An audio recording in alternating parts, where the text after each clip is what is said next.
आज तपाईहरु समक्ष पानको महत्व, पानको सुरुवाती, पानको फायदा र पान कसरी खाने त्यो विषयमा म सामान्य तरिकाले चर्चा गर्न गइरहेका छु।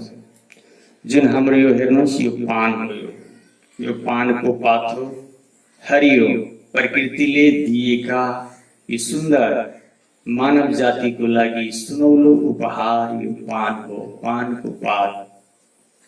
र यो पानको पात र पान खाने चलन महर्षि भागवतजीले गर्नु हो।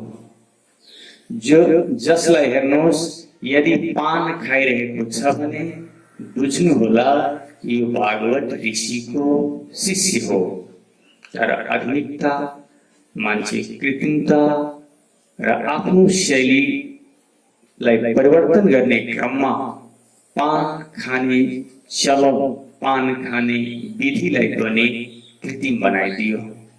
भागवत ऋषिले दिएका विधिलाई पल्टाएर आफ्नो तरिकाले मान्छेहरूले खान थाल्यो र ती खाने परम्परा अर्थात् 3500 वर्ष अगाडि भागवत ऋषिले चलनमा ल्याएका पान खाने विधिलाई मान्छेहरूले बिर्सदै गए।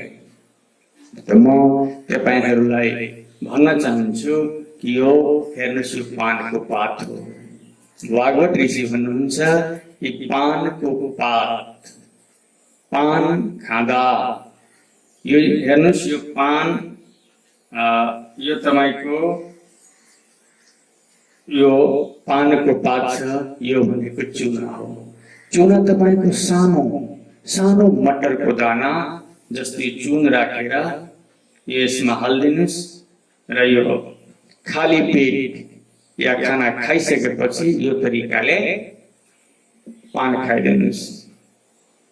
यो पानको पात, यो पानले मात्रै तपाई पानको पात मात्रै खाली पेट खानु हो भने एसिडिटीलाई, कफलाई अर्थात् पित्त र कफलाई यो सामान्य गरिदिन्छ, सन्तुलन गरिदिन्छ। अर्थात् कफ र वात, पित्त यदि तीनटै असन्तुलन छ भने त्यसमा चुन हालेर खानुस्, चुना हालेर खानुस्।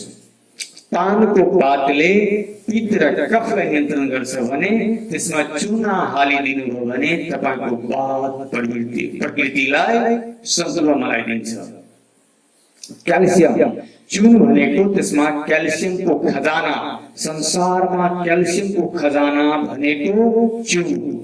यो हेर्नुस् यो तपाईको चुन हो, यो चुना हो। यो चुना तपाईले पानको पातमा हालेर खाली पेट खानुस्, धेरै धेरै फाइदा गर्छ। अर्थात् वात पित्त कफलाई नियन्त्रण गर्छ, शरीर हाम्रो स्वस्थ हुन्छ।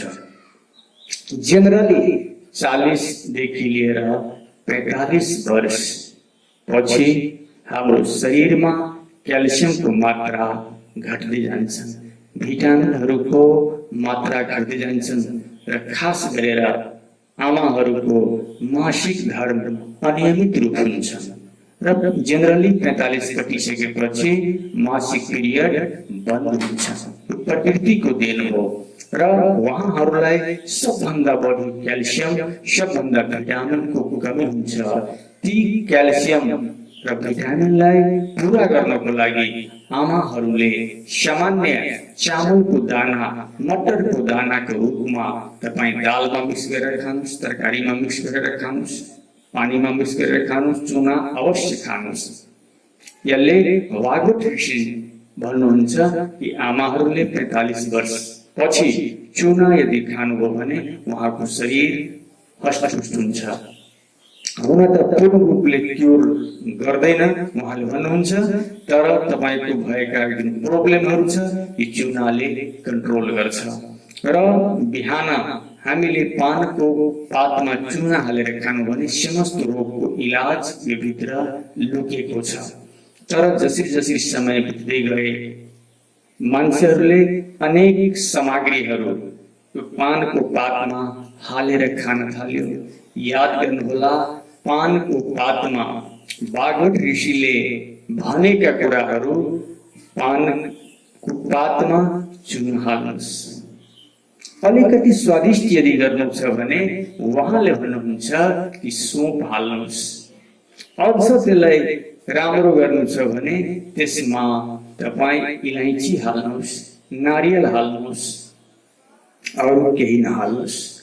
जसरी जसरी यति राखेर यदि कसैले खाइरहेको छ भने त्यो व्यक्ति सच्चा वागवट ऋषिको शिष्य हुनुहुन्छ। तर आजको आधुनिकतामा त्यसमा कफ हालेर अनेक किसिमका त्यसमा अब सुर्ती हालेर के हालेर पान पराग हालेर अनेक कुराहरू हालेर खाइरहेको छन्। त्यो भनेको रोगलाई निम्त्याउनु हो। तर तपाईले 7 दिनदेखि लिएर 15 दिन मात्रै यो चुन हालेर, थोरै चुन हालेर तपाईँ खानुहोस्, शरीरमा परिवर्तनको महसुस हुन्छ।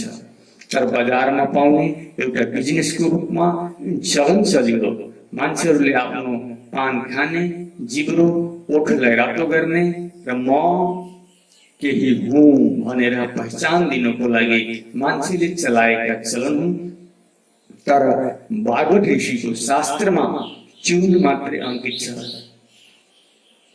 सुपारीको कहीँ पनि चर्चा छैन, कहीँ पनि चर्चा छैन। त्यसकारण यो पानको पातमा चुन हालेर खाली पेट खानुहोस्, शरीरलाई निरोग राख्नुहोस्। आफ्नो जति पनि समस्याहरू छन्, कफ होस्, एसिडिटी होस्, ग्यास होस्, जोइन्टमा पेन होस्, आज सबै जसरी जसरी एज बित्दै जान्छ र 45 वर्ष 40 वर्ष क्रस हुन्छ, हामीलाई जोइन्ट पेन हुन थाल्छ, यो घुट्नामा दर्द हुन थाल्छ, पाखुरामा दर्द हुन थाल्छ, छातीमा दर्द हुन थाल्छ, खुट्टामा दर्द हुन थाल्छ। तीबाट बच्नको लागि पानको सेवन गर्नुहोस्, चुन हालेर यत्के भन्दै पानको लाभ लिनुहोस् र आफ्नै बगैँचा, आफ्नै घरमा छहारी भएको ठाउँमा यो बिरुवालाई रोप्नुहोस्। र यति मात्रै हुन, जसको घरमा यो पानको बोट हुन्छ त्यो घरमा लक्ष्मीजीको वास हुन्छ। यत्के भन्दै हरि ओम।